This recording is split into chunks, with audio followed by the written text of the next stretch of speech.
श्री स्वामी समर्थ. जय जय स्वामी समर्थ. नमस्कार. तुम्हा सर्वांचे आपल्या स्वामी आई या स्वामीमय चॅनलमध्ये मनापासून स्वागत आहे. स्वामींच्या कृपेने नेहमीच तुमच्या आयुष्यात सुख, समाधान आणि आनंद असावा, इतकेच मी आपल्या स्वामींच्या चरणी प्रार्थना करते. आणि आपल्या आजच्या या नवीन आणि सुंदर व्हिडिओला पुन्हा एकदा नव्याने सुरुवात करते. भक्तांनो, आपण सर्वच स्वामी भक्त आहोत आणि मनापासून आपण स्वामींची सेवा करत आहोत.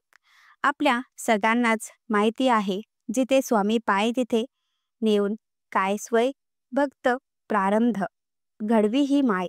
जेव्हा आपण स्वामींचं फक्त नामस्मरण जरी करतो, तेव्हा त्याचं अनन्य पटीने फळ आपल्याला प्राप्त होतं. असाच एक ताईच्या आयुष्यात या नामस्मरणाने घडलेला एक अद्भुत चमत्कार मी तुम्हा सर्वांनाच आपल्या या व्हिडिओमध्ये सांगणार आहे.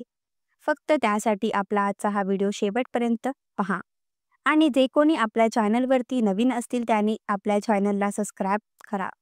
तर भक्तांनो, आपला आजचा अनुभव आहे पंढरपूर या तालुक्यात राहणाऱ्या स्वामींचा परमभक्त ताई सौ नीता वाडारकर या ताईंचा.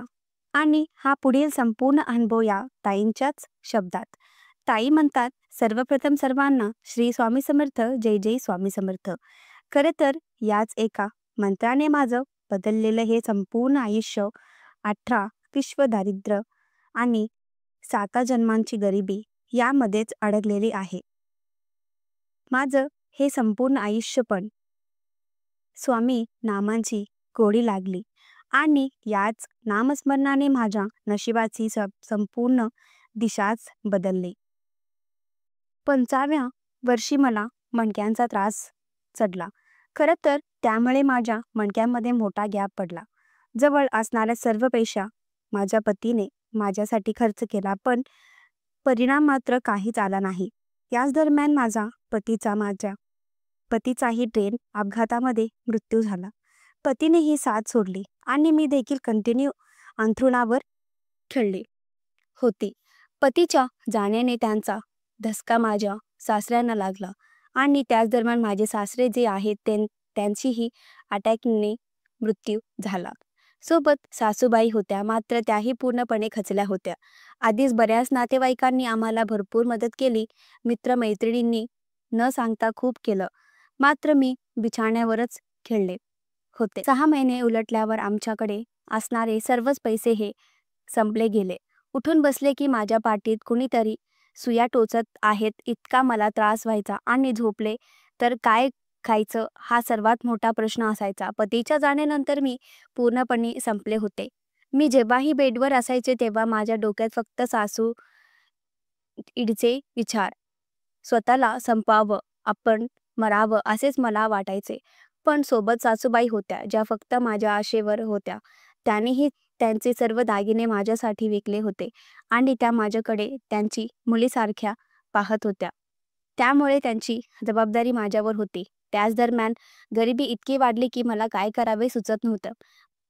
माझं ग्रॅज्युएशन झालं होतं, पण मला काम करता येत नव्हतं, कारण मणक्यांचा त्रास इतका होता. त्याचवेळी मी आमच्या तालुक्याच्या ठिकाणी असणारं एक मंदिर तिथे जायचे. डोक्यावरून ओढणी घ्यायची, कोणाला तोंड नको दाखवायला म्हणून मी ती ओढणी नीट सावरायचे आणि अक्षरशः तिथे बसून भीक मागायचे. अक्षरशः तेही बसता येत नव्हते. एके दिवशी भीक मागत असताना माझ्यासमोर एक ताई उभ्या होत्या. जेव्हा मी त्या ताईंकडे भीक मागितली तेव्हा माझ्या डोळ्यातून पाणी आलं, कारण ही परिस्थिती ती कोणाशी नकोशी होती. माझ्या डोळ्यातलं पाणी त्यांनी घेरलं आणि त्यांनी मला विचारलं, तू दिसायला छान आहेस, तुझं शिक्षणही झाल्यासारखं वाटतंय, मग तुझी ही अवस्था का? तू इथे भीक का मागत आहेस? त्यांनी विचारल्यावर मी माझी सर्व परिस्थिती त्यांना सांगितली. माझी ती कथा ऐकून त्यांचीही डोळ्यात पाणी आले. त्यावेळेस त्यांनी मला 500 रुपये दिले. खूप आधार दिला आणि त्यांनी मला सांगितले, आपल्या आयुष्यात अशक्य असणारे जे काही असते ते शक्य करणारे स्वामी समर्थ असतात. तू त्यांची सेवा कर, त्यांचा धावा कर, मग तुझेही नशीब बदलतीस. त्यावेळेस पहिल्यांदाच मी स्वामींचे नाव ऐकलं आणि मी त्यांना विचारलं की हे स्वामी कोण. मग मी त्यांना मला अक्कलकोटच्या स्वामीबद्दल सर्व काही सांगितलं. त्यांच्या पर्समध्ये एक छोटासा फोटो स्वामींचा होता. तो फोटो त्यांनी मला दिला. त्या दिवशी तो फोटो आणि ते 500 रुपये घेऊन मी घरी आले. तो फोटो मी देवघरात ठेवला. खरं तर मी देवांना दोष देत होते, मात्र त्या दिवशी त्या ताईंनी स्वामींचा फोटो दिला आणि पुन्हा एकदा मी देवाचा धावा सुरू केला. जिथून माझे पती गेले होते तिथून मी फक्त आणि फक्त देवाला दोष देत होते. मग तो फोटो मी देवघरामध्ये ठेवला. दिवा लावला. तिथे एक वाटीभर साखर ठेवली आणि श्री स्वामी समर्थ हा जप सुरू केला. पहिल्यांदाच मी स्वामींना सांगितलं, तुमचं अस्तित्व खरं असेल तर लोक म्हणतात तुम्ही खरंच आहात. तुम्ही असाल तर या 15 दिवसामध्ये माझा आजार बरा कराल. मी स्वामींची सेवा करत आहे, मंत्र जप करत होते आणि तुम्हाला खरं सांगते 15 दिवसामध्ये माझ्या मणक्यांचा 50% आजार कमी झाला. 5 वर्षापासून जिथे माझ्या मणक्यात गॅप होता, मी बिछाणावर पडले होते, तिथे या 15 दिवसामध्ये मला बरंसं वाटलं. पुढचे 15 दिवस गेले म्हणजे 1 महिना नामस्मरणाने फक्त माझ्या मणक्यात घात नाहीसा झाला. ही खूप मोठी आश्चर्याची गोष्ट होती. जिथे मी कंटिन्यू बिछाणावर असायचे, मला उठता बसताना त्रास व्हायचं, मात्र आता मी उठू लागले, बसू लागले. आता मी फिरू लागले, सगळ्या ठिकाणी जाऊ लागले. 1 महिना पूर्ण झाला. मी स्वामींच्या समोर संकल्प केला, महाराज, मी 3 दिवसामध्ये 1.25 लाख तुमच्या मंत्रांचा जप करेन. फक्त माझी एकच इच्छा आहे, म्हणजे मला काहीतरी काम द्या. मी रात्रीचा दिवस आणि दिवसाचा रात्र करून स्वामींचा जप सुरू केला. 2 दिवस उलटले. 3रा दिवस माझा निघून गेला आणि त्या 3ऱ्या दिवशी 1.25 लाख जप पूर्ण झालं. बरोबर 4था दिवस होता आणि ज्या ताईंनी मला 500 रुपये दिले होते, त्यांनी मला स्वामींचा फोटो दिला होता. त्या अचानक त्या 4थ्या दिवशी माझ्या घरी आल्या. त्यांना बघून खरं तर मनात खूप आनंद झाला. त्यांना मी आता मला बरं वाटतंय असे सांगितलं आणि त्यावेळेस त्यांनी मला सांगितलं, बघ, स्वामीने तुला बरं केले. तेव्हा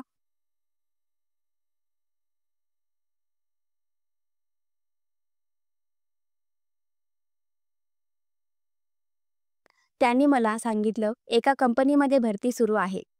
माझ्या ओळखीचेच तिथे काही क्लिनिक आहेत. तुला जर काम करायचं असेल तर तुझे कागदपत्र दे, मी तिथे विचारणी करते. ताई म्हणतात की मला इतका आनंद झाला, त्या 1.25 लाख मंत्रांचा जपाचा तो फायदा झाला. स्वामींनी प्रचिती दिली. मी माझे कागदपत्र त्यांना दिले आणि त्यांच्या दुसऱ्याच दिवशी गुरुवार होता आणि त्या गुरुवारच्या दिवशी मला त्या ताईंनी तुला जॉईन हो असे सांगितले. लगेच मी त्या कंपनीमध्ये जॉईन झाले. सगळ्यात अगोदर मी असिस्टंट हाताखाली छोटी मोठी काम करू लागले. माझं शिक्षण झालं होतं, त्यामुळे मला तिथे काम करायची चांगली संधी होते. कंपनीही चांगली होती. 6 महिने झाल्यावरती मला इन्क्रीमेंट मिळाली. पण माझी खूप इच्छा होती की मला चांगलं पद मिळावं. 6 महिन्यानंतर बरोबर स्वामी प्रकट दिन होता आणि स्वामींच्या समोर पुन्हा एकदा हट्ट धरले की मला मोठं पद मिळावं. श्री स्वामी समर्थ धावा सुरू केला. मी पुन्हा एकदा 7 दिवसामध्ये स्वामींचा 1.25 लाख मंत्रांचा जप केला आणि त्या 7 दिवसामध्ये आमच्या ऑफिसमधील बऱ्याच लोकांकडून काही प्रोजेक्ट मागवले होते. त्या प्रोजेक्टमध्ये सिलेक्शन हे 3 प्रोजेक्टचे होणार होते आणि ज्याचे सिलेक्शन होईल त्यांना पुण्यामध्ये नामांकित कंपनीमध्ये चांगली ऑफर होती, जिथे राहण्याची आणि सगळ्याच गोष्टीची सोय होती. माझी खूप इच्छा होती की मी आपला त्या नामांकित कंपनीमध्ये नंबर लागावा. मी माझे प्रोजेक्ट केले. 7 दिवसात 1.25 लाख जप केला आणि तुम्हाला खोटं वाटेल पण माझं प्रोजेक्ट हे सर्वात नंबर 1 ठरले. मला पुण्यात जायची संधी मिळाली. राहण्याची उत्तम सोय झाली. त्यानंतर त्या कंपनीमध्ये मी असिस्टंट मॅनेजर झाले. ताई म्हणतात, आज आनंद होतोय सांगताना, फक्त स्वामींच्या नामस्मरणाने माझे सगळं आयुष्य बदलून गेलं. मी आणि माझ्या सासूबाई एकत्र राहत होतो. त्याच दरम्यान माझ्या आयुष्यात एक चांगली व्यक्ती आली आणि माझ्या सासूबाईंच्या सल्ल्याने किंवा सासूबाईंच्या सांगितल्यानुसार त्यांच्याशी मी त्या व्यक्तीशी लग्न केलं. खरं तर मला आता कोणाशी लग्न करण्याची इच्छा नव्हती, पण माझ्या सासूबाईंचा मला सपोर्ट होता आणि सांगितल्याने, तुझं आयुष्य असे घालू नकोस, तू कोणीतरी साथीदार निवड आणि त्याच सोबत संसार कर. मी तुझ्या सोबत असेल आज. आम्ही दोघेही सोबत आहोत. आज तुम्ही तिघेही स्वामी सेवेत आहोत. माझ्या सासूबाई आणि मी, माझे पती, आम्ही तिघेही स्वामींची सेवा करत आहोत. माझं संपलेलं आयुष्य हे होतं. मी रोज मरणाचा विचार करत होते. मला उठता बसतानाही येत नव्हतं. पूर्णपणे हरले होते. पूर्णपणे झिरो होते. पण स्वामींच्या नामस्मरणाने माझं संपूर्ण आयुष्य बदलून गेलं. खरंच स्वामी लीला आहे, स्वामी शक्ती आहे, फक्त स्वामींची लीला आहे. श्री स्वामी समर्थ भक्तांनो, एका वेळेस हा अनुभव ऐकून माझ्याही डोळ्यात पाणी आले आहे. आजचा हा अनुभव ऐकून तुमच्या डोळ्यात पाणी आले का? मला कमेंटमध्ये नक्की कळवा. तुमचेही काही असे छान अनुभव असतील तर शेअर करा आणि असेच पुढचे अनुभव ऐकण्यासाठी चॅनलला सबस्क्राईब करा. श्री स्वामी समर्थ. जय जय स्वामी समर्थ.